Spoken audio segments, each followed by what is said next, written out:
Hello friends, कैसे हैं आप सब। ओनो स्टडी के ऑनलाइन प्लेटफॉर्म पे आप सभी का बहुत बहुत स्वागत है। जैसा कि हम प्राचीन भारत के सबसे महत्वपूर्ण चैप्टर हड़प्पा से या सिंधु घाटी सभ्यता को पढ़ रहे हैं, उसी में हमने कुछ कल फैक्ट्स देखे थे। आज हम उसका समापन करेंगे और उससे संदर्भित हम राजनीतिक व्यवस्था, सामाजिक व्यवस्था, आर्थिक व्यवस्था, सांस्कृतिक व्यवस्था, उस आर्थिक उससे संदर्भित भवन निर्माण, नगर नियोजन, ये सारी चीज़ों को हम पढ़ेंगे। हालांकि ये पार्ट कंसेप्चुअल है, लेकिन इसकी उपयोगिता आपको प्री में भी आएगी और मेंस के भी स्तर पे इसकी उपयोगिता रहेगी। तो हम सीधे चलते हैं अपने सब्जेक्ट की तरफ। आइए, तो नगर नियोजन, सिंधु घाटी सभ्यता का नगर नियोजन। नियोजन किसका? नगर नियोजन। ये नगर नियोजन इतना विशिष्ट है जो कि अन्य सारी समकालीन सभ्यताओं से इसको विशिष्ट बनाती हैं। जैसे समकालीन सभ्यता के बारे में आप जानते होंगे, मिस्र की सभ्यता या मेसोपोटामिया, सुमेरियन सभ्यता, जो भी सभ्यताएं उस समय जो इंगित थी, उस समय जो उपस्थित थी, उसमें सबसे ज़्यादा एडवांस अगर सभ्यता हमारी रही तो सिंधु घाटी की सभ्यता इसी संदर्भ में रही है कि सबसे प्रथम इसमें चीज़ है नगर नियोजन। ये चीज़ें जो हैं वो कहीं आपको किसी भी सभ्यता में देखने को नहीं मिलेंगी। चाहे आप मेसोपोटामिया में देखिए, वहाँ पर ग्रामीण बस्तियों के ही साक्ष्य मिलेंगे, कहीं आपको नगर की भूमिका वहाँ पे देखने को नहीं मिलती है। और यही चीज़ें इसको अंतर के बिंदु हैं जो कि इसको अलग भी करती हैं। जो साम्यता दर्शाई गई हैं, कभी कभी आप देखे होंगे कि विदेशी उत्पत्ति की साम्यता, तो इन चीज़ों को लेकर सबसे महत्वपूर्ण चीज़ क्या है? नगर नियोजन। तो नगर नियोजन में आप देखें तो नगर नियोजन सबसे पहले दो भागों में, मुख्यतः दो भागों में ये विभाजित था। पहला भाग ये दुर्ग था और दूसरा भाग ये दुर्ग था। दूसरा भाग क्या था? रिहायशी इलाका। ये था रिहायशी इलाका, ठीक है। तो रिहायशी इलाका, इसी को ये पश्चिमी भाग हो गया, ये पूर्वी भाग हो गया, ठीक है। तो रिहायशी इलाका ये था। अब इसमें भी कुछ चीज़ें, अब यहाँ पे एक दो फैक्ट आप देख लें तो लोथल में एकल विभाजन देखने को मिलता है। जैसे आपने देखा ना, दो विभाजन हम हमेशा देखने को मिला है, लेकिन कहीं कहीं पे आप देखेंगे कि कुछ चीज़ें भिन्न हैं। से लोथल में आपको एकल विभाजन देखने को मिलेगा। लोथल एकल विभाजन। उसी तरह आप देखेंगे तो कालीबंगा में द्विविभाजन मिलता है। द्विविभाजन। धौलावीरा में आप देखेंगे तो धौलावीरा में मध्य स्तरीय विभाजन आपको मिलेगा। मध्य स्तरीय, धौलावीरा में मध्य स्तरीय विभाजन मिलेगा। तो मेरे कहने का मतलब ये है कि ये विभाजन का जहाँ तक सवाल है तो ये चीज़ें आपको मिलेंगी। और तीन चीज़ें हमने जो आपको बताई, जो क्वेश्चन आते रहे हैं प्री में, वो क्वेश्चन भी आपने देख लिया, ठीक है। अब देखिए, आप यहाँ से जो भवन निर्माण से संदर्भित आपको मिले हैं, विशाल स्नानागार मिला है। मोहनजोदड़ो से आपने देखा होगा कि विशाल स्नानागार की प्राप्ति हुई है, हाँ, अन्नागार की प्राप्ति हुई है, ठीक है। मोहनजोदड़ो से विशाल अन्नागार मिले हैं। अब बृहद स्नानागार मिले हैं। इसमें भी आप देखिए तो जो अन्नागार है, इसका ये भी एक क्वेश्चन है। अन्नागार 45 मीटर लंबा है और 15 मीटर चौड़ा है। 15 मीटर चौड़ा है ये, ठीक। तो अन्नागार, अच्छा, अन्नागार क्यों बनाए जाते थे आप समझ रहे हैं। अन्नागार बनाने के पीछे, चूँकि उस समय का जो समाज था उत्पादक वर्ग था, ठीक है। जैसे कपास उपजाए जाते थे, गेहूं की प्रजातियां आप देखते हैं या जौ की प्रजातियां आप देखते हैं, तो ये सारी चीज़ें उपजाई जाती थी, तो रखने के लिए जगह चाहिए होता था। तो अन्नागार, हालांकि उसकी एक उपयोगिता और बताई जाती है कि जैसे बाढ़ की स्थिति आ गई या कभी भी आपात स्थिति आ गई तो वहाँ पे उसी से वे लोग उस मतलब नगर का प्रबंधन किया करते थे, ठीक है। तो ये चीज़ है। मोहनजोदड़ो में अन्नागार विशाल मिला है। स्नानागार पुरोहितों का आवास मिला है। तो पुरोहितों का आवास जो मिला है वो स्नानागार के पास ही है। तो तो स्नानागार मतलब पुरोहित निकल के स्नान किया करते थे, इससे ये कयास लगाए जाते हैं कि वो वहाँ पे जो व्यवस्था रही होगी वो पुरोहितों के द्वारा संचालित रही होगी। तो ये इतिहासकारों के का हालांकि इसमें विविध मत है, लेकिन फिर भी ये चीज़ें मिली हैं वहाँ से। तो ये भवन निर्माण से संदर्भित ये चीज़ें हैं। तो हमने देख लिया अभी विभाजन से संदर्भित, भवन निर्माण से संदर्भित, ठीक है। अब देखिए, अब हम आप आते हैं आगे। तो जो यहाँ पे नगर नियोजन हुआ है वो ग्रिड सिस्टम के अनुसार हुआ है, ग्रिड सिस्टम, ठीक है। आपने कल देखा होगा कि कहीं कहीं पे शतरंज के पासे की आकृति के भी नगर नियोजन किए गए हैं। देखिए इसकी कितनी बड़ी खासियत है।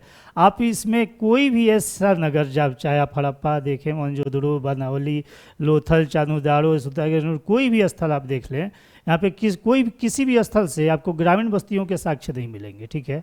ये पूर्णतः नगरीकृत संस्कृति रही है ये। तो यहाँ पे ग्रिड पद्धति के अनुसार बनाए गए हैं, वहाँ पे नगर नियोजन किए गए हैं, ठीक है। उसके बाद आप देखें सड़क से संदर्भित चीज़ों को देखें तो सड़कें जो हैं वो मुख्यतः समकोण पे काटती हुई सड़कें आपको मिलेंगी वहाँ, ठीक है। सड़कें जो है समकोण पे काटती हुई सड़कें आपको मिलती हैं सिंधु घाटी सभ्यता में। अब देखिए आप नालियों से संदर्भित जो हमारे वेस्ट घर के होते हैं, तो नालियों से संदर्भित तो वेस्ट मैनेजमेंट करते हैं हम आज भी देखते हैं। जैसे घर है तो घर से जो नालियाँ निकलती हैं तो वो जाके कहीं पे एक स्थान बनाया होता है जहाँ पे गिरती हैं, उसी तरीके से यहाँ पे व्यवस्था आपको दिखने को मिलती है। यहाँ पे भी है। तो नालियाँ जो बनी हुई थी वो बहुत ही व्यवस्थित ढंग से और बहुत ही एडवांस तरीके से बनाई गई थी, ठीक है।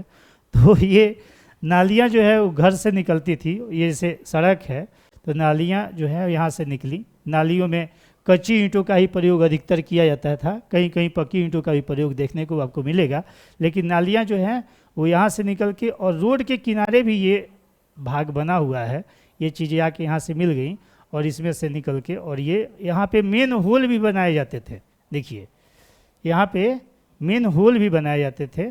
अब आप समझ रहे हैं कि मेन होल की उपयोगिता क्या होती है।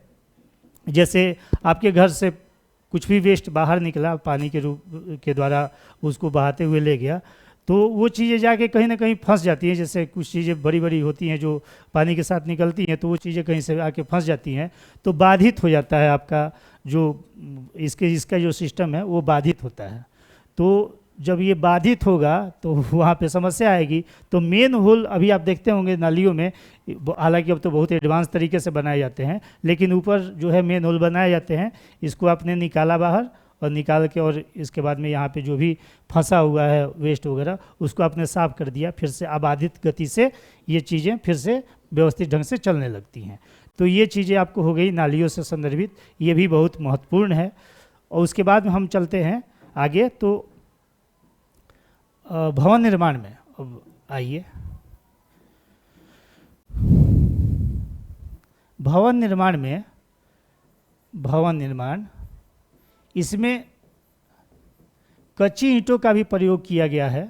इसमें कच्ची ईंटें भी लगाई गई हैं और पक्की ईंटों का भी प्रयोग किया गया है। खासकर पक्की ईंटें आपको जो मिलेंगी, आपको देखने को ज़्यादा, वो मोहनजोदड़ो से मिलेंगी, जैसा कि आपने कल देखा होगा। पक्की ईंटों से संदर्भित जो भवन निर्माण किए गए हैं उसका उपयोग किया गया है। आप मोहनजोदड़ो में देखिए ना, वो मोहनजोदड़ो में आपको 2 मंजिला 3 मंजिला तक भी इमारतें मिलेंगी, ठीक है। उसमें और इमारतें जो बनती थी उसके ऊपर बनाया क्या जाता था, उसके ऊपर लकड़ी के छत बनाए जाते थे। तो कितने टेक्नोलॉजी में ये लोग आगे थे। ये चीज़ें आपको आने वाले समय में नहीं दिखेंगी, लेकिन वहाँ पे मतलब आने वाले समय में बहुत बाद में दिखेंगी। जब हड़प्पा का पतन होता है तो फिर से ग्रामीण बस्तियों का उदय आप देखते हैं। लेकिन ये चीज़ें जो हैं, पक्की ईंटों का प्रयोग किया गया, कच्ची ईंटों का भी प्रयोग किया गया, लेकिन कुछ कुछ जगहों पर पक्की ईंटों, फर्श, अभी देखिए ना, फर्श ही बनाए जाते थे, तो वहाँ पे भी पक्की ईंटों का प्रयोग किए जाते थे। तो और छत के बारे में देखिए कितना अच्छे से, कहीं कहीं आप ऐसा भी देखे होंगे, यहाँ पे देखेंगे कि जैसे जो भी भवन निर्माण किए गए हैं उसके आगे से मिट्टियों का लेप लगाया गया है। तो मिट्टी लेप भी देखने को आपको मिलेगा। ये मिट्टी लेप क्यों लगाए जाते थे और वो हमने चर्चा पिछले बार की है। तो वो घर का वातावरण जो है वो गर्म नहीं हो पाता था, इसके लिए मिट्टी के लेप भी लगाए जाते थे। ठीक है, तो ये चीज़ें हैं। अब इस सुंदरता पे ज़्यादा जोर देते थे, घर के मतलब भवन निर्माण में सुंदरता पर ज़्यादा जोर देते थे। ठीक है, अब एक चीज़ देखा आपने सुंदरता पे, मतलब उसमें जो है कुछ चित्रकारी वगैरह टाइप के भवन निर्माण पे किया करते थे ताकि अच्छा लगे। जो आज चीज़ें हैं तो आज तो खैर बहुत एडवांस हो गई हैं, लेकिन तत्कालीन समाज में तो आपने जैसे कल भी समझा होगा कि तत्कालीन समाज जो था वो सुंदरता का, सौंदर्य प्रेमी वगैरह था। तो ये चीज़ें जो है सुंदरता पे जोर भवन निर्माण में ये लोग देते हैं। उसके बाद में आप देखिएगा तो जो भवन निर्माण है वो आयताकार हुआ करता था, आयताकार, वर्गाकार हुआ करता था, त्रिभुजाकार हुआ करता था।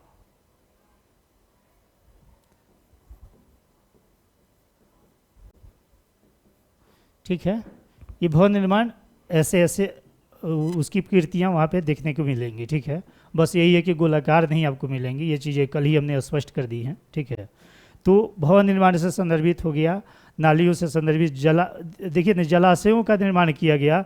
आपने जहाँ तक पढ़ा होगा कि कहीं कहीं 16-16 जलाशयों का निर्माण किया गया। ठीक है, तो ये बहुत एडवांस तरीके से नगर नियोजन के बारे में इन लोगों ने सोचा और उसी को मतलब मूर्त रूप दिया यहाँ पे। ठीक है, तो हमने ये नगर निर्माण से संदर्भित देख लिया। अब आगे बढ़ते हैं हम, तो अब आते हैं इसकी राजनीतिक व्यवस्था पे। राजनीतिक व्यवस्था, तो राजनीतिक जीवन इनका जो था, राजनीतिक व्यवस्था या जीवन जो मान लीजिए आप, तो राजनीतिक व्यवस्था से संदर्भित कुछ आपको यहाँ पे विवाद देखने को मिलेंगे। ठीक है मार्टिमर व्हीलर अलग कहते हैं, मैके अलग कहते हैं। मैके प्रतिनिधियात्मक हालांकि मैं इसको बस आप समझ लें इसको कि मैके जो है वो कहते हैं कि यहाँ पे प्रतिनिधियात्मक सरकार थी, मतलब जो शासन था यहाँ का प्रतिनिधियात्मक था। ठीक है, इसी तरीके से आप देखेंगे तो यहाँ पे आपको देखने को मिलेगा कि हंटर महोदय कहते हैं कि यहाँ का जो शासन था वो जनतांत्रिक शासन था। तो आप कुछ नाम देख लें, हंटर महोदय ये कहते हैं जनतांत्रिक, मैके साहब कहते हैं प्रतिनिधियात्मक सरकार। मतलब इतिहासकारों का वाल्टर रूबेन कहते हैं, वाल्टर रूबेन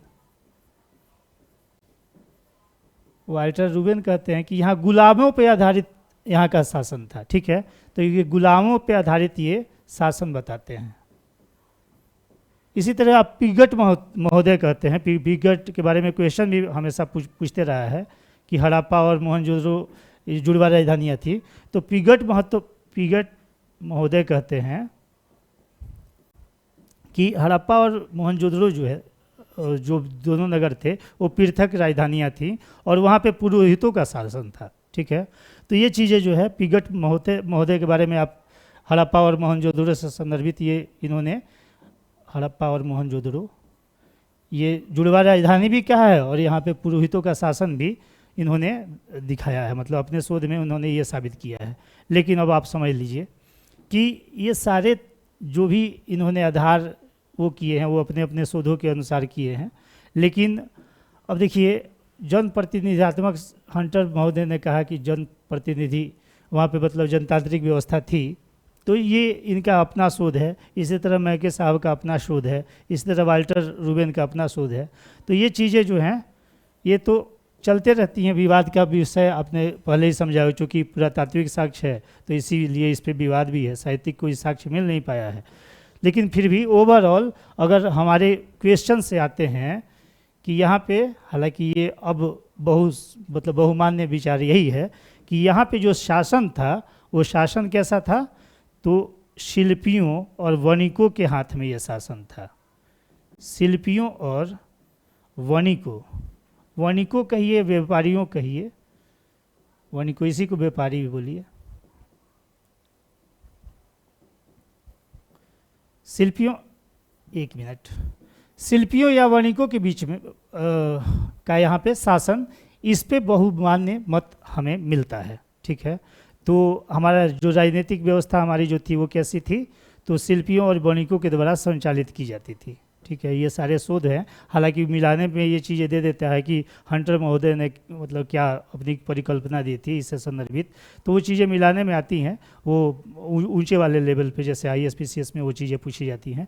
लेकिन अगर आपको मेंस के स्तर पे लिखना होगा तो आप यही लिखेंगे कि शिल्पियों और वणिकों के हाथ में यहाँ का शासन था, व्यापारियों के हाथ में। चूँकि जहाँ तक आप जानते हैं कि व्यापार के से भी आगे हम देखेंगे, अभी आएंगे वो आर्थिक व्यवस्था में हम यहाँ पे और वो चीज़ें देखेंगे। तो ये राजनीतिक व्यवस्था में ये चीज़ें हो गई आपको। अब हम आते हैं समाज, इसका देखते हैं, सामाजिक व्यवस्था। सामाजिक व्यवस्था, तो समाज सबसे पहला तो यही देखें आप, सौंदर्य प्रिय था, सौंदर्य प्रिय समाज था यहाँ। जैसे आपने देखा है कि कल ही देखा आपने कि हड़प्पा से प्रसाधन केस की प्राप्ति हुई है, वहीं से आपको काजल की प्राप्ति होती है। आप लिपस्टिक का साक्ष्य, इत्र का साक्ष्य देखते हैं तो वो आपको कहाँ से मिलता है, चांदूदारों से मिलता है। तो इसी तरीके से कालीबंगा से चूड़ियाँ मिलती हैं आपको। कैसे वस्त्र परिधान कैसे हुआ करते थे, वो मृण मूर्तियों के द्वारा आपको यहाँ से मिलता है। जैसे कपास का उत्पादन विश्व में सबसे पहले कहाँ पे हुआ, इसी हड़प्पा वासियों ने ही कपास की खोज की और उससे संदर्भित परिधानों का निर्माण किया। तो कपास से संदर्भित जो बनाए गए सूती वस्त्र बनाए गए, तो वो जो है नीचे, कल ही आपने जैसे हमने बताया था कि कल नीचे पुरुष क्या पहना करते थे, तो नीचे धोती पहना करते थे, तो इसका साक्ष्य भी हमें मिला है। स्त्रियां जो हैं वो कमरबंद भी पहनती थी, चूड़ियाँ, चूँकि सौंदर्य प्रिय वो ऐसे भी होती हैं, तो वो सौंदर्य प्रियता में आप देखेंगे तो लिपस्टिक का भी, सिंदूर का भी साक्ष्य आपको मिलता है। तो इसका मतलब सिंदूर भी लगाया करती थी। उसके बाद में फिर आप देखेंगे वो कमरबंद पहना करती थी, हाथ मतलब हाथ में पहनने वाले कड़े वगैरह का साक्ष्य जो मिला है वो भी चीज़ें आपको देखने को मिलेंगी। तो कांसे का दर्पण आप देखिए ना, कांसे का दर्पण मिला है हड़प्पा से, तो वो कांसे के दर्पण का यूज किया करते थे। आप कंघी मिला है मिट्टी की बनी हुई, मतलब आप इसमें देखेंगे तो कंघी का भी साक्ष्य आपको मिलता है। तो बाल को संवारने के लिए भी ये चीज़ें आपको मिलेंगी। तो यहाँ का समाज जो क्या था, सौंदर्य प्रिय था। ठीक है, अब देखिए समाज में ही, अब हम समाज की बात करते हैं तो समाज में ही मनोरंजन के साधन की भी बात करते हैं। तो इसके मनोरंजन के साधन,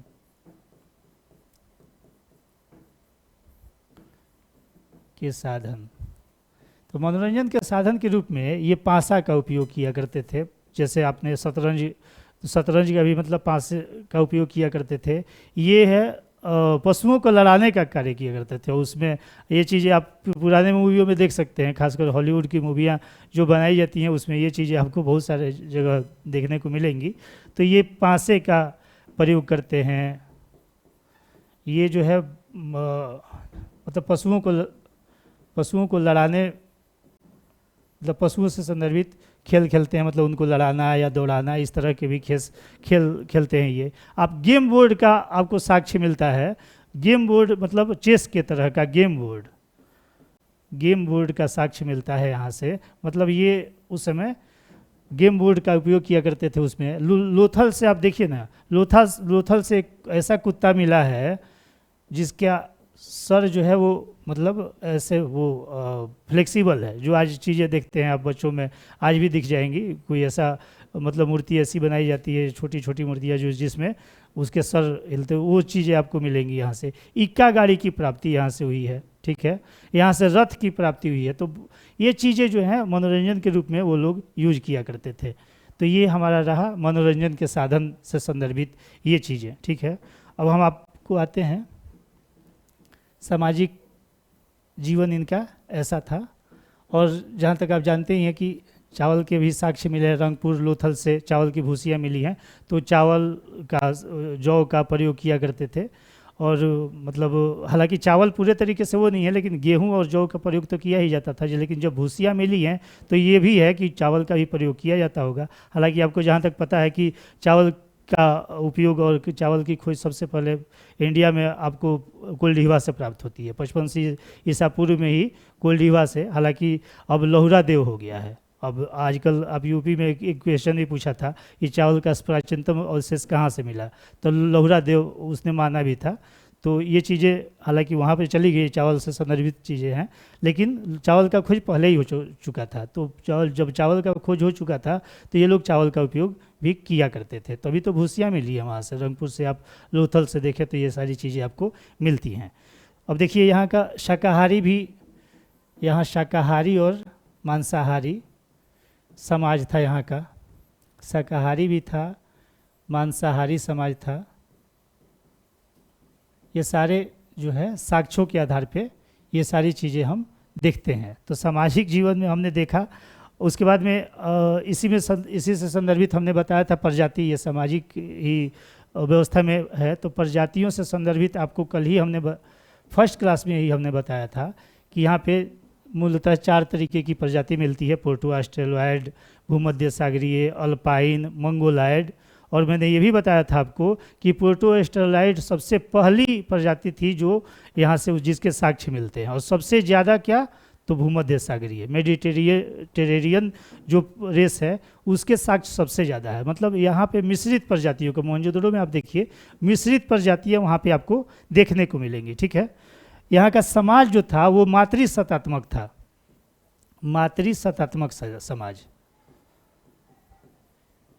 देखिए कितना मतलब ये समाज मातृसत्तात्मक था। आप देखे होंगे हड़प्पा से जो एक ऐसी मूर्ति मिली है, मतलब औरत के गर्भ से पौधा निकलता हुआ, तो उर्वरता, मतलब उर्वरता का ही प्रतीक है वो। तो वहाँ पे भी मातृमृण मूर्तियाँ मिली हैं आपको, जो मातृ देवी की मूर्ति मिली है जो आपको मोहनजोदड़ो से मिली है। तो कुल मिला के आप ये देखेंगे कि मातृ मूर्तियों, मतलब मातृ तंत्रात्मक मूर्तियों की प्रधानता यहाँ पे देखने को मिलती है। तो मातृसत्तात्मक समाज का उस समय परिकल्पना की गई कि मातृसत्तात्मक ही समाज होगा। जैसे ये क्वेश्चन कहीं ना कहीं आपको क्वेश्चन आता है इस तरीके से कंसेप्चुअल बेस्ड, तो उसमें मातृसत्तात्मक समाज को हम टिक करेंगे। ठीक है, अब आगे इसमें देखते हैं कि वस्त्र जो हुआ करते थे उस पर तो हमने चर्चा कर ही लिया है।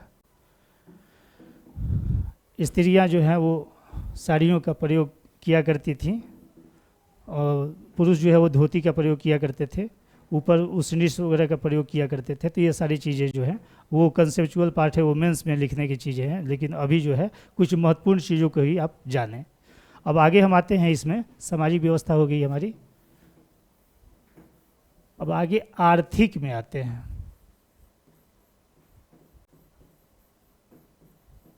आर्थिक व्यवस्था, उसके पहले थोड़ी सी चर्चा हम सांस्कृतिक व्यवस्था पे भी कर देते हैं। जो चीज़ें अभी हमने बताई आपको, तो उसमें कुछ चीज़ें ऐड कर लीजिए। जैसे पशुपति देव मतलब नाथ की जो वहाँ पूजा हुआ करती थी, तो वो सर्वप्रमुख देव वहाँ हुआ करते थे। योगी की मूर्ति हमको मिली है, मतलब पुजारी योगी की मूर्ति भी जो हमने कल लिखवाया भी था आपको, मोहनजोदड़ो से पुजारी योगी की मूर्ति मिली है, वहीं से पशुपति नाथ देव की मूर्ति मिली है।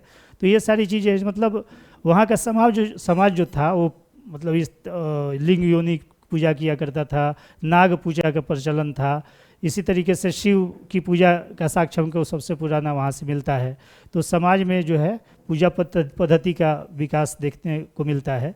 लेकिन सामाजिक स्तर पे आप देखिए तो वहाँ का समाज जो था वो पूरे तरीके से प्रकृति से संदर्भित चीज़ों की ही पूजा आप देखेंगे वहाँ पे करता हुआ समाज पाया जाएगा। तो वहाँ पे आप देखिए जैसे बरगद पीपल के पेड़ की पूजा किया करते थे, बरगद के पेड़ की पूजा किया करते थे। आप एक पेड़ है जिसका दातुन हम बनाते हैं, अभी याद आएगा तो आपको बताएंगे। तो ये सारी चीज़ें जो है प्रकृति प्रदत्त चीज़ों का ही वो लोग पूजा किया करते थे। तो प्रकृति पे ज़्यादा विश्वास था। वहाँ का समाज जो था वो रिजिडिटी उसमें नहीं थी। ऐसा नहीं कि हाँ इसी तरीके मतलब इसी ईश्वर की पूजा हम करेंगे, तो उस समय ईश्वरीय कल्पना उतनी नहीं देखी जाती है। लेकिन हाँ ये चीज़ें ज़रूर देखी जाती हैं कि प्रकृति से संदर्भित जितने भी आपको जैसे ये वृक्ष पूजा, लिंग योनि पूजा, ये सारी चीज़ें जो है उस उर्वरता की देवी से, जैसे मान लिया आप वहाँ पे खेती हो रही है तो खेती से ही संदर्भित साक्ष्य आपको हड़प्पा में जो उर्वरता की देवी से संदर्भित जो आपको साक्ष्य मिला है, तो वो किससे, वो कहीं ना कहीं जो है इसी प्रकृति के तरफ ही इंगित करता है। ठीक है, चलिए तो अब हम आते हैं आर्थिक व्यवस्था पे। आर्थिक व्यवस्था में सबसे पहले ये जानिए कि व्यापार संतुलन, हालांकि व्यापार जो हुआ करता था वो बाह्य भी था, बाह्य व्यापार भी था, आंतरिक व्यापार भी था, आंतरिक व्यापार भी था। ठीक है, मतलब हड़प्पा संस्कृति सभ्यता के अंदर भी व्यापार हुआ करते थे, बाह्य व्यापार भी हुआ करते थे। बाह्य में आप बहरीन को देख लीजिए, मेसोपोटामिया से, तो इराक से संदर्भित, अफगानिस्तान में, तो ये सब चीज़ जगहों से इसके आयात हुआ करते थे, उस निर्यात हुआ करते थे, आयात भी हुआ करते थे। और ये जो आयात और निर्यात का माध्यम जो हुआ करता था जो व्यापार का, वो स्थल और जल दोनों माध्यम से हुआ करते थे। जल माध्यम, जैसे आप देखिए ना, लोथल का जो गोदीवाड़ा आप देखते हैं, तो लोथल में गोदीवाड़ा क्यों बनाया गया? वहाँ से जो बड़ी बड़ी नावें जो व्यापार के लिए संचालित की जाती थी, यहाँ से जो माल ले जाया जाता था और वहाँ से भी माल जो आया करता था, तो उसके लिए बंदरगाह की आवश्यकता थी। तो लोथल में हमें गोदीवाड़ा का साक्ष्य मिलता है। लोथल में गोदीवाड़ा का साक्ष्य, जैसा कि आप जानते ही हैं। तो ये सारी चीज़ें जो है, मतलब व्यापार बाह्य भी था और व्यापार आंतरिक भी था। और व्यापार के मामले में एक बहुत महत्वपूर्ण चीज़ ये है कि व्यापार संतुलन जो था, व्यापार संतुलन वो हड़प्पा के पक्ष में था, मतलब सिंधु घाटी सभ्यता के पक्ष में था ये। अब इसका मतलब आप समझ लीजिए, हड़प्पा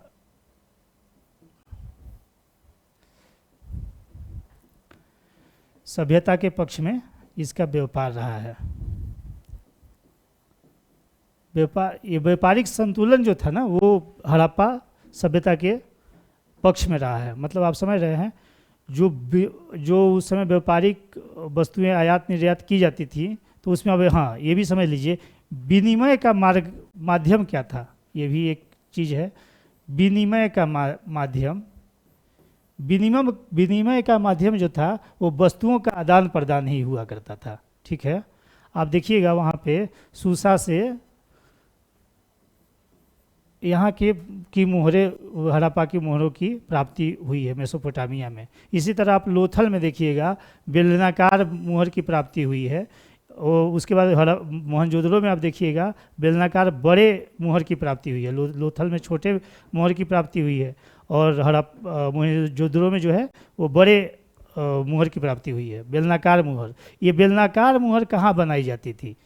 तो यहाँ पे सारे तरह की मोहर बनती थी, लेकिन बेलनाकार मोहर जो है वो मेसोपोटामिया में बनती थी।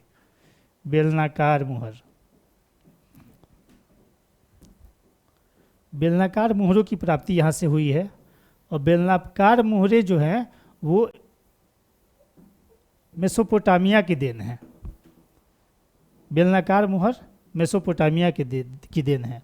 आप लोथल से देखिए, एक मम्मी का साक्ष्य मिला है, एक मम्मी का साक्ष्य मिला है, ये लोथल से मिला है। और जहाँ तक आप जानते होंगे, मिस्र की सभ्यता में मम्मी का बहुत महत्वपूर्ण रोल है। और मम्मी पर बनी हुई मूवी भी आप देखते होंगे, मम्मी 1, 2 करके उसके सीरीज बनी हुई हैं। तो ये मिस्र की सभ्यता में मम्मी, तो वो चीज़ें जो हैं उसका संबंध हड़प्पा से था, इसलिए जो है मम्मी का यहाँ पे आपको प्रतिकृति यहाँ पे देखने को मिलती है। ठीक है, अब देखिए यहाँ पे मेरे कहने का मतलब ये था कि जो व्यापारिक संबंध हुआ करते थे हड़प्पा वासियों के, जो बाह्य व्यापार ये लोग किया करते थे, तो ये बाह्य व्यापार में वस्तुओं का लेन देन हुआ करता था। अब कुछ चीज़ें आप देख लीजिए कि कहाँ से कौन सी वस्तुएं निर्यात की जाती थी, कहाँ से कौन सी वस्तुएं आयात की जाती थी। ठीक है, तो ये चीज़ें हम जैसे चांदी का, चांदी ये लोग क्या मेसोपोटामिया से लाजवर्द, यहीं से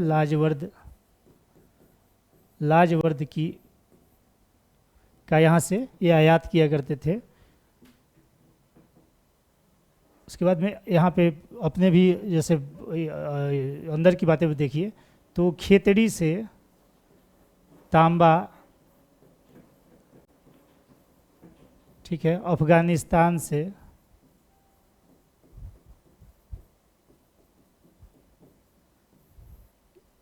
मिस्र से, बहरीन से, सारे जगहों से ये कुछ ना कुछ मंगाया जाता था। तो अफ़गानिस्तान से अभी हम देखेंगे कि क्या क्या चीज़ें आती थी। तो अफ़गानिस्तान से डाबर, यहाँ लिखते हैं, एक मिनट, तो अफ़गानिस्तान से यहाँ पे क्या क्या चीज़ें आई हैं, तो शीशा, फिरोजा यहाँ से। उसके बाद में बहरीन से क्या चीज़ें आई हैं, तो बदखसा से लाजवर्द मणि, बदखसा से लाजवर्द मणि,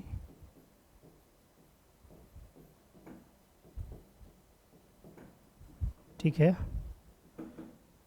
उसी तरह अपने देश मतलब यहाँ इस संस्कृति से, इस सभ्यता से क्या है, तो खेतड़ी से तांबा, मद्रास से तांबा, वहाँ से मद्रास से भी तांबा, कोलार से सोना, कोलार कर्नाटका में है, कोलार से सोना। तो ये चीज़ें जो हैं वो आयात और निर्यात की वस्तुएं थीं। तो आयात और निर्यात की वस्तुओं में कुछ चीज़ें हैं जो हालांकि ये उतना महत्वपूर्ण नहीं है, लेकिन बस यही आप समझिए कि इसके जो आयात और निर्यात हुआ करते थे ये विदेशों से भी संबंध इसके रहे हैं, व्यापारिक संबंध रहे हैं। उसमें बहरीन को, उसमें मेसोपोटामिया को, मिस्र को, ईरान से हमारे अफ़गानिस्तान से, तो ये सारे जगहों से इसके व्यापारिक संबंध रहे हैं। तो ये आर्थिक व्यवस्था में हो गई बातें। आपने देख लिया कि व्यापार संतुलन जो है वो हड़प्पा के पक्ष में रहा है, हड़प्पा के पक्ष में ही व्यापार संतुलन रहा है। मतलब ये, इसका मतलब ये है कि यहाँ से जितनी वस्तुएं निर्यात की जाती थीं और वहाँ से जो आयात की जाती थी, तो वहाँ की वस्तुएं ज़्यादा यहाँ पे उसके मूल्य को चुकाने के लिए, मतलब निर्यातित मूल्य को चुकाने के लिए ज़्यादा वस्तुओं का आयात उनको करना पड़ता था यहाँ, ठीक है। तो ये हमारे आर्थिक पक्ष का भाग रहा। अब आप देखिए इसमें कपास से संदर्भित जो हम निर्यात किया करते थे वो क्या क्या चीज़ें थीं, तो हम कपड़ा का यहाँ से निर्यात किया करते थे। निर्यात की वस्तुएं क्या क्या थीं वो देख लीजिए आप। कपड़ा का निर्यात किया करते थे, कपास का निर्यात किया करते थे। तो कपड़ा, अब जहाँ तक कुछ ही देर पहले हमने बताया था आपको कि यहाँ पे मतलब सूती वस्तुओं का, कपड़ा का वो किया गया था। सीप की वस्तुएं, हाथी दांत से सीप की वस्तुओं का, सीप की बनी हुई वस्तुएं, हाथी दांत की बनी हुई वस्तुएं, हाथी दांत की बनी हुई वस्तुओं का निर्माण,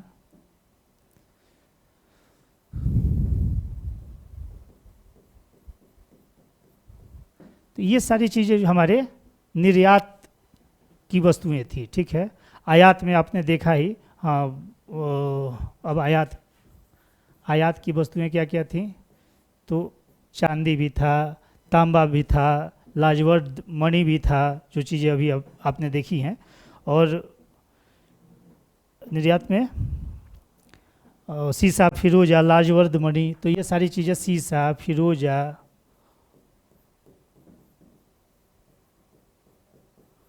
लाजवर्द मणि,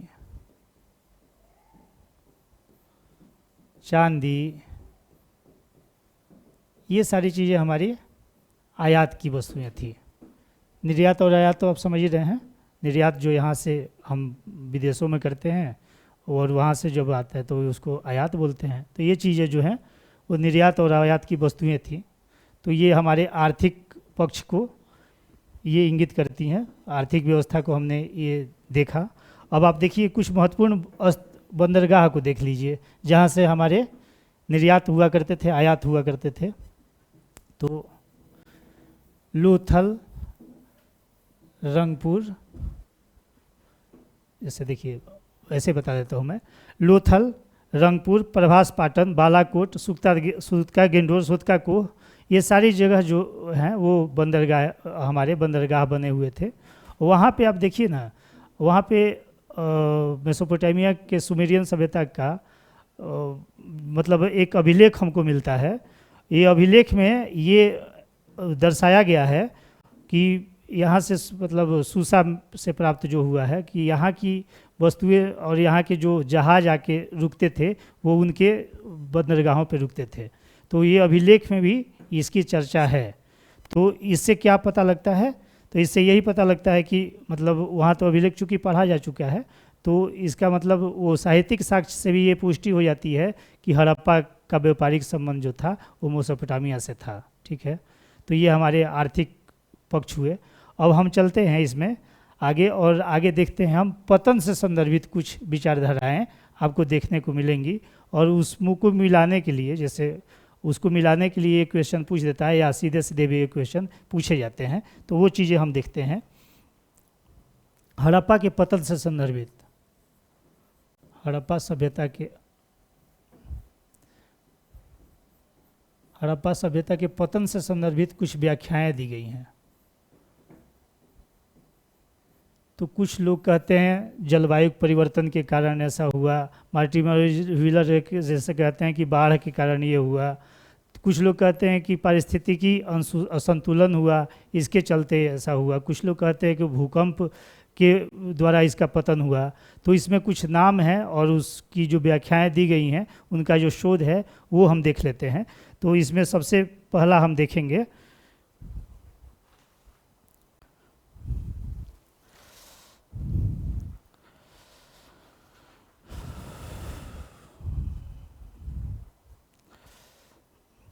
देखिए, पारिस्थितिकी असंतुलन को फेयर सर्विस ने कहा। पारिस्थितिकी असंतुलन के द्वारा इसका पतन हुआ, ये फेयर सर्विस का मत है। उन्होंने कहा, फेयर सर्विस ने कहा कि पारिस्थितिकी असंतुलन आया जिसके चलते आपदाएं आई और उसके चलते इसका विनाश हुआ। ठीक है, उसके बाद नदी मार्ग में परिवर्तन एमएस बस, लैम्ब्रिक और डेल्स का है। जैसे नदी मार्ग का परिवर्तन, नदी मार्ग में परिवर्तन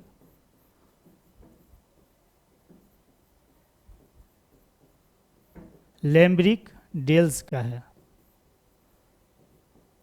लैम्ब्रिक डेल्स, इन्होंने कहा कि नदी मार्ग के उसमें मतलब मार्ग में उसके परिवर्तन आ गए जिसके चलते इस सभ्यता का अंत हुआ, मतलब बाढ़ आ गया होगा और ये सभ्यता नष्ट हो गई होगी। इसी तरीके से बाढ़ वाला जो आपने बताया, बाढ़ में मैके एस आर राव, बाढ़ से पतन के बारे में मैके ने कहा, एस आर राव इन्होंने अपना मत दिया कि बाढ़ के चलते इस सभ्यता का पतन हुआ। इसी तरह आप बाह्य आक्रमण से संदर्भित तो मार्टिमर व्हीलर को देखेंगे, बाढ़ से इस सभ्यता का पतन हुआ तो मार्टिमर व्हीलर का मत है ये।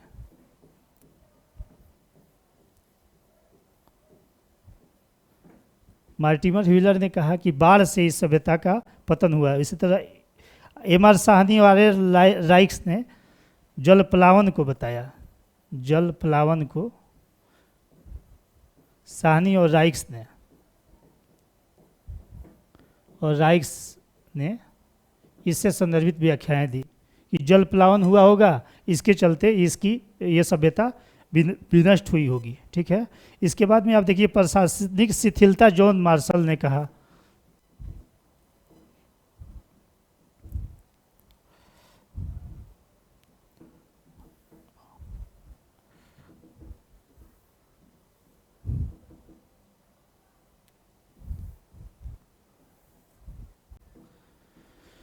प्रशासनिक शिथिलता,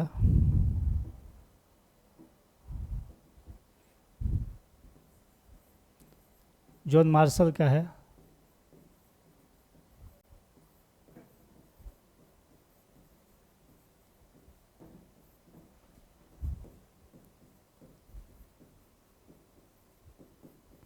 जॉन मार्शल साहब ने कहा कि प्रशासनिक शिथिलता इसके पतन का कारण रही। ठीक है। इसी तरह जलवायु परिवर्तन जो है ऑरेल स्टाइन का है। जलवायु परिवर्तन हुआ, उसके चलते इस सभ्यता का विनाश हो गया, ये ऑरेल स्टाइन साहब ने कहा। तो ये पतन से संदर्भित व्याख्याएं दी गई हैं। ठीक है। मतलब इन लोगों ने अपने अपने शोध किए, उसके बाद में इन्होंने जो भी वहाँ पे साक्ष्य मिले उसको आधार बना के इन्होंने अपने अपने पतन की व्याख्याएं दी हैं। तो ये चीज़ें जो हैं हमें मिलाने में, जैसे कोई भी 4 क्वेश्चन, मतलब 4 इधर स्थल दे देंगे और 4 मतलब ये इनके नाम जो हिस्टोरियन है हमारे उनके नाम दे देंगे, और 4 इधर मतलब कौन कौन सी व्याख्याएं उन्होंने दी हैं, मतलब किससे संदर्भित, बाढ़ से किसने कहा है। उसी तरीके से आप देखेंगे बाहरी आक्रमण, जैसे व्हीलर साहब कहते हैं कि बाह्य आक्रमण, इस तरह से दे देंगे। और ये मिलाने में उसके बाद में ये क्वेश्चंस आपको मिलाने वगैरह से संदर्भित, या कहीं कहीं आप देखेंगे तो सीधे सीधे क्वेश्चन पूछ लिए जाते हैं। तो ये हमारे पतन से संदर्भित चीज़ें हुई। बस ये आप जानिए कि लास्ट में ओवरऑल, अब मान ले कोई आपसे ये पूछे या क्वेश्चन भी आए कि इसका पतन हुआ कैसे, तो इसमें यही एक धारणा जो बहुमान्य मत है, वो बहुमान्य मत क्या कहता है? बहुमान्य मत ये है कि अलग अलग जगहों के लिए अलग अलग जगहों के लिए अलग अलग कारण जिम्मेवार रहे हैं। मतलब कोई एक कारण नहीं आपको दिया जा सकता। ऐसे आप देखेंगे बहुत सारे जगहों पे आपको बाढ़ सबसे ज़्यादा कारण बताया जाएगा, और ये चीज़ें आप देखेंगे तो मोहनजोदड़ो एक मूवी आई थी आशुतोष गोवेरिकर साहब की, उसमें भी बाढ़ से संदर्भित चीज़ों को दिखाया गया है जो उसके पतन से संदर्भित ज़्यादा कारण में महत्वपूर्ण रही हैं वो। तो ये चीज़ें हम देखते हैं। लेकिन सबसे अभी बहुमान्य मत हिस्टोरियन के द्वारा आप देखिएगा तो उसमें क्या है कि अगर अलग अलग जगहों के लिए अलग अलग कारण ही जिम्मेवार रहे हैं, ये आपको मेंस के स्तर पे ये चीज़ें आपको महत्वपूर्ण होंगी। जैसे पतन से संदर्भित व्याख्याएं जो भी दी गई हैं, लास्ट में आपको यही लिखना है कि अलग अलग जगह के लिए अलग अलग कारण महत्वपूर्ण रहे हैं। ठीक है। तो चलिए दोस्तों, हमने आज हड़प्पा 3 क्लास से हमारे हुए, और इसमें हमने कंसेप्चुअल पार्ट्स को भी देखे, फैक्ट्स के भी बेसिस पे हमने आपको सब सारे क्वेश्चंस को बताया। और इससे क्वेश्चन आप सॉल्व कीजिए, क्वेश्चन आपके सभी बनेंगे, जहाँ तक पूरे तरीके से मैं आपको विश्वास दिलाऊंगा। बस अब आगे हम जो है कल के क्लास में, नेक्स्ट क्लास में हम वैदिक सभ्यता को पढ़ेंगे। चलिए, थैंक यू वेरी मच।